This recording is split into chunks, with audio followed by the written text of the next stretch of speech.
नमस्कार मित्रों, तो कैसे हैं आप लोग? जैसा कि एक न्यूज़ आई है और ये शासन की तरफ से भी गज़ट निकाला गया है कि अशासकीय जो सहायता प्राप्त जूनियर हाई स्कूल हैं, उनके लिए 2 पोस्ट के लिए भर्ती निकाली गई है। जो पहली पोस्ट है, वह सहायक अध्यापकों के लिए है, ठीक है? तो सहायक अध्यापकों के लिए है और दूसरी जो पोस्ट है, वह प्रिंसिपल के लिए यानी प्रधानाचार्य के लिए निकाली गई है भर्ती, ठीक है? तो यहाँ पर ये जो पोस्ट निकाली गई है, यह पहली बार निकाली गई है, ठीक है? तो उत्तर प्रदेश के जो एडेड जो जूनियर हाई स्कूल में है, उनके लिए पहली बार यह परीक्षा कराई जाएगी और यह पहली और जो परीक्षा होगी, इसकी सारी की सारी चीज़ें आपको बताएँगे इस वीडियो में हम कि पाठ्यक्रम क्या होगा, प्रक्रिया क्या होगी, कट ऑफ कैसे होगा, आवेदन का नियम क्या होगा, कब से ये आवेदन होगा, ये सारी चीज़ें आपको इस वीडियो में बताया जाएगा, ठीक है? तो चलिए शुरू करते हैं हम आप लोग अपने वीडियो को। तो सबसे पहले हम आपको बता दें कि यह इसकी जो परीक्षा है, वह कौन कराएगा, ठीक है? तो इसका जो परीक्षा का दायित्व दिया गया है, वह परीक्षा कराएगा परीक्षा नियामक, ठीक है? परीक्षा नियामक प्राधिकारी प्रयागराज, ठीक है? प्रयागराज उत्तर प्रदेश को यह जिम्मेदारी सौंपी गई है कि परीक्षा नियामक जो संस्था है, ठीक है? नियामक, ठीक? प्राधिकारी वही इस परीक्षा को कंडक्ट कराएगी, ठीक है? अब यहाँ हम बात करते हैं कि जो सीट है वह कितनी सीट है। तो देखिए यहाँ पर जो सहायक अध्यापकों के लिए सीटें हैं वो 1504 है, ठीक है? और प्रधानाध्यापक के लिए जो सीटों की संख्या है वह 390 है। यानी जो टोटल पदों के लिए भर्ती परीक्षा होगी वह 1894 पदों के लिए भर्ती परीक्षा कराई जाएगी, ठीक है? अब अगर हम बात करें दोनों पदों के लिए क्या-क्या आवश्यकता है, ठीक है? यानी ये शैक्षिक योग्यता क्या होनी चाहिए, उसके बारे में हम बात करते हैं। तो जो शैक्षिक योग्यता है, उसमें आपको ग्रेजुएशन होना चाहिए, यानी कि आप ग्रेजुएशन हो, ठीक? उसके साथ आपके पास बीएड, ठीक है? बीएड या बीटीसी आप किए हों, ठीक है? बीटीसी या आप डीएलएड किए भी हुए हैं, जिसे अब डीएलएड भी कहा जाता है, ठीक? तो वो लोग क्या होंगे कि ये इस परीक्षा के लिए एलिजिबल होंगे। लेकिन इसके साथ-साथ ही शासन ने एक और बात कही है कि जो लोग टेट परीक्षा पास किए हैं, टेट यानी टेट का जो दूसरा भाग है, यानी कक्षा 6 से 8 तक के लिए जो परीक्षा होती है टेट की, चाहे वह चाहे वो सीटेट हो, ठीक है? चाहे वह सीटेट हो या यूपी टेट हो, ठीक?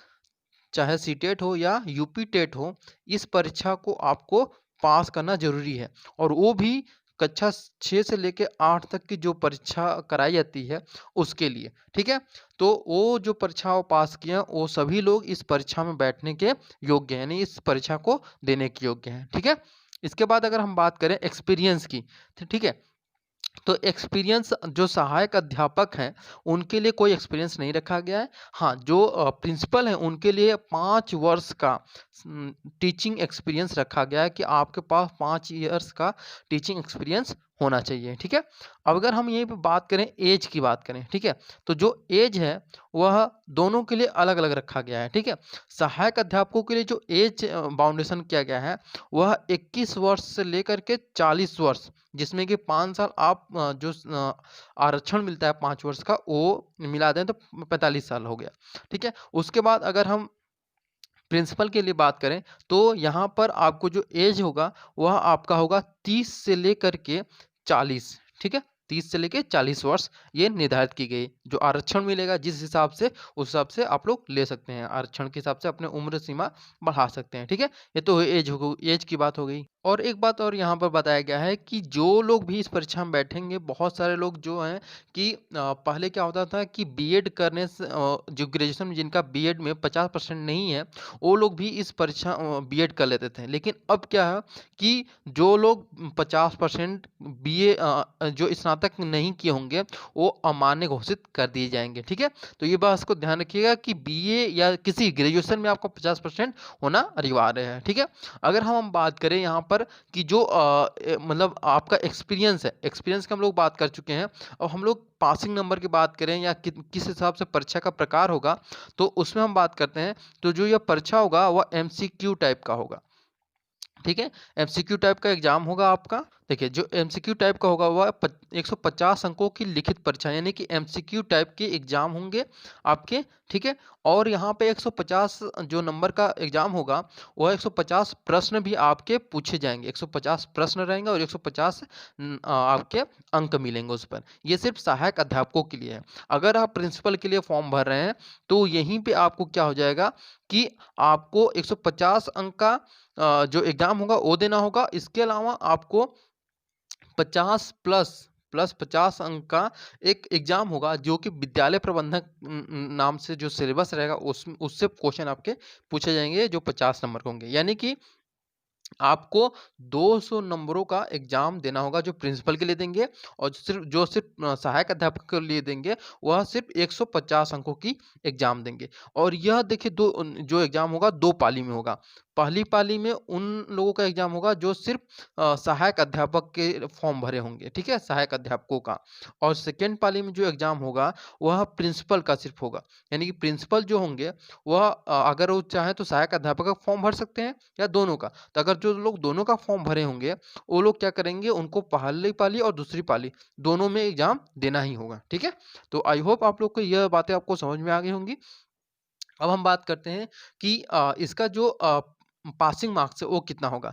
तो पासिंग मार्क्स जैसा कि लास्ट ईयर में रखा गया था, सुपर टेट जो पास किए थे उनके लिए, कि जो 65% है, ठीक है, 65% और 60%। तो 65% उन लोगों के लिए है जो कि जनरल कैटेगरी से आते हैं, अनारक्षित, ठीक है, और आरक्षित जो लोग हैं जिनको मिला है आरक्षण, वो उनको 60% लाना है, यानी ओबीसी, एससी, एसटी के, ठीक है।